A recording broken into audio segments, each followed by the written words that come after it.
श्री राधे राधे। हरे कृष्ण। जय श्री कुंज बिहारी, जय जय श्री हरिदास। दोस्तों, माघ मास की कृष्ण पक्ष में आने वाले परम पावनी षटतिला एकादशी की आप सभी को हार्दिक शुभकामनाएं।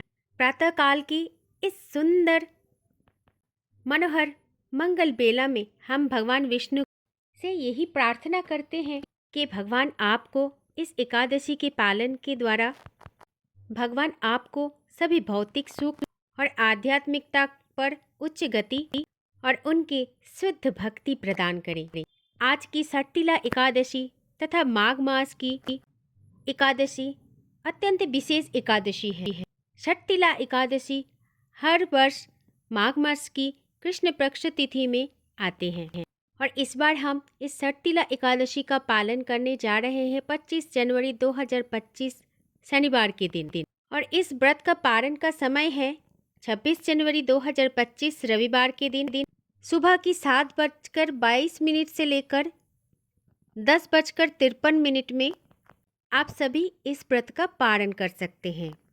दोस्तों, आज की एकादशी इसलिए विशेष है क्योंकि वर्ष की सभी एकादशी में तिल का सेवन करना वर्जित है, लेकिन आज की एकादशी में तिल का सेवन करना उचित माना गया है।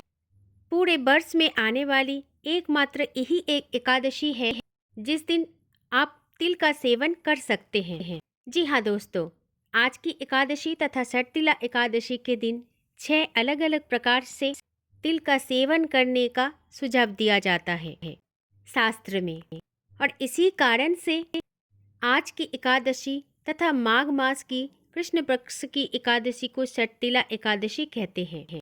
दोस्तों, ये एकादशी आपके पूर्व जन्म और वर्तमान जन्म के सभी पाप कर्मों को नाश कर देते हैं और इसके साथ साथ ही आप सभी को भगवान श्री कृष्ण की विशेष कृपा प्राप्त होने लगते हैं।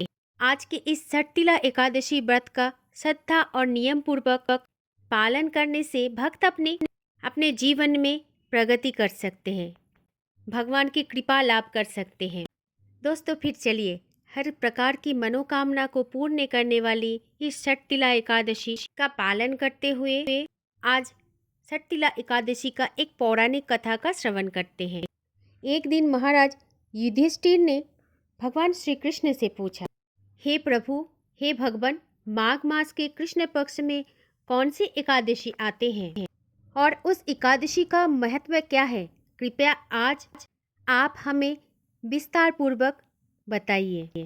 तब भगवान श्री कृष्ण ने मंद स्मित के साथ युधिष्ठिर को देखा और जैसे जन कल्याण के लिए एक विशेष संदेश दे रहे हैं, उस भाव से उन्होंने ऐसा कहा। तब भगवान ने कहा, हे राजन, माघ मास के कृष्ण पक्ष में आने वाले एकादशी को षटतिला एकादशी के नाम से जाना जाता है। षटतिला एकादशी सभी पापों का नाश करते हैं। वास्तव में षटतिला एकादशी का कथा पुलस्त मुनि ने दालभ्य मुनि को श्रवण करवाया था और उसी कथा का पुनरुच्चारण में आपके समक्ष करता हूँ। कृपया ध्यान पूर्वक सुनिए। एक दिन दालभ्य ऋषि ने अति विद्वान पुलस्त ऋषि को कहा कि हे मुनिवर, मृत्युलोक का प्रत्येक प्राणी पापमय प्रवृत्ति में मग्न है और इन सभी मनुष्यों को नरक की यातना से बचाने के लिए क्या उपाय है? कृपया इसका वर्णन कीजिए। तब पुलत्स्य मुनि ने उत्तर में बोला, हे महामुनि, माघ मास की कृष्ण पक्ष में आने वाली एकादशी को षटतिला एकादशी नाम से जाना जाता है।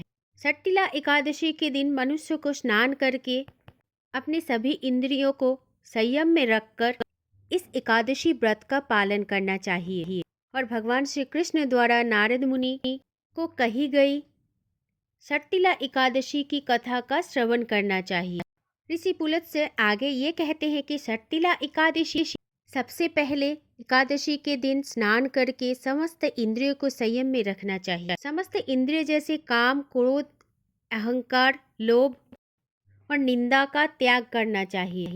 परम पुरुषोत्तम भगवान का स्मरण करते हुए भूमि को स्पर्श करने से पहले गिरा हुआ गोबर को एकत्रित करके उसमें तिल मिलाकर गोबर का 108 पिंड बना लेना चाहिए और फिर माघ मास के कृष्ण पक्ष के इस नक्षत्र में शर्तिला एकादशी का व्रत को धारण करना चाहिए और सभी प्रकार की अपराध की क्षमा याचना करते हुए भगवान श्री कृष्ण का नाम जाप करें और रात्रि जागरण करें।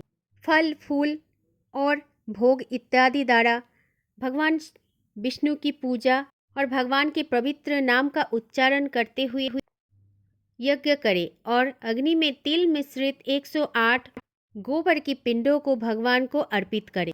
उसके साथ साथ आप सुपारी को भी अर्पित करें। दोस्तों, शर्तिला एकादशी पर तिल का दान देना, तिल का सेवन करना, तिल से स्नान करना, तिल डाला हुआ जल पीना, तिल का हवन करना और तिल का उपटन लगाना, ये 6 विशेष कार्य करने का महत्व है। दोस्तों, तिल से जुड़े ये 6 कार्यों को करने के लिए ही इस एकादशी का नाम है शर्तिला एकादशी। इस एकादशी के विषय में और एक महत्वपूर्ण बात ये भी है कि जो भी व्यक्ति शर्तिला एकादशी के दिन तिल का दान देते हैं वो हजारों वर्षों तक स्वर्ग में वास करता है। चलिए कथा सुनते हैं। पौराणिक समय में एक ब्राह्मणी रहती थी और वो ब्राह्मणी हमेशा भगवान की आराधना में ही मग्न रहती थी। पूजा पाठ करती थी, व्रत उपवास करती थी, लेकिन कभी भी उसने किसी ब्राह्मण या देवता को कुछ भी दान नहीं किया था। ऐसे दान पुण्य उसने कभी नहीं किया था, कभी भी अन्न का दान भी नहीं किया था। ऐसे यज्ञ और तपस्या और उपवास के दौरान उस ब्राह्मणी का शरीर बेहद दुर्बल हो गया था।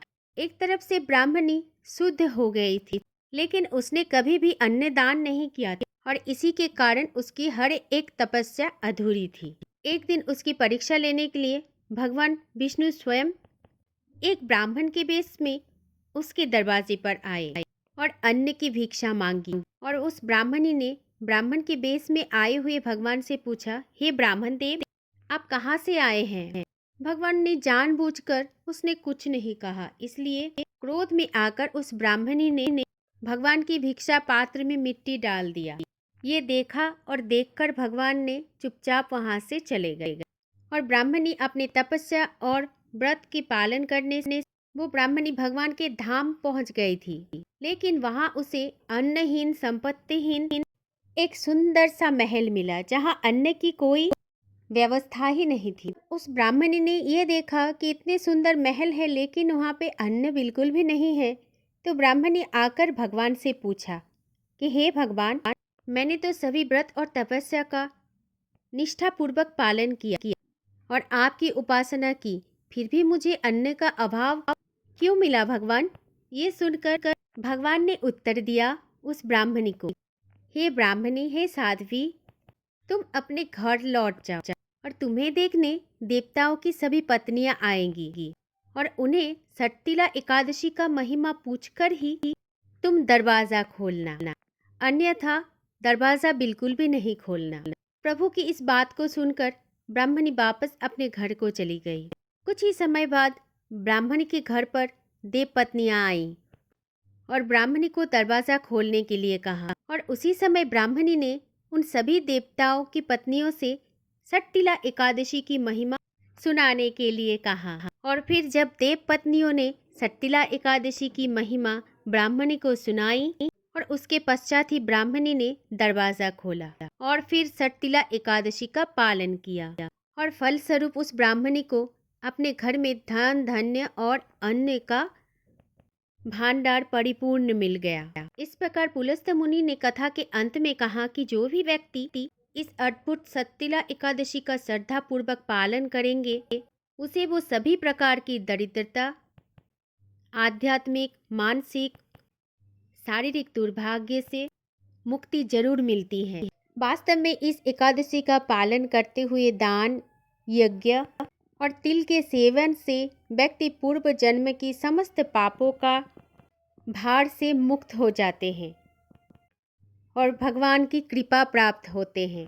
तो चलिए दोस्तों, माघ मास की इस एकादशी को संपूर्ण श्रद्धा और भक्ति से पालन करते हैं और आज के दिन अपनी चेतना को, अपनी मन को भगवान श्री कृष्ण के ध्यान में लगा के रखना है। भगवान श्री कृष्ण के सुंदर स्वरूप और दिव्य लीलाएं को और अद्भुत गुणों का निरंतर श्रवण और कीर्तन करना चाहिए और अपने इस मनुष्य जीवन को सफल बनाते हैं। जय जय श्री राधे राधे। हरे कृष्ण। जय श्री कुंज बिहारी। जय जय श्री हरिदास।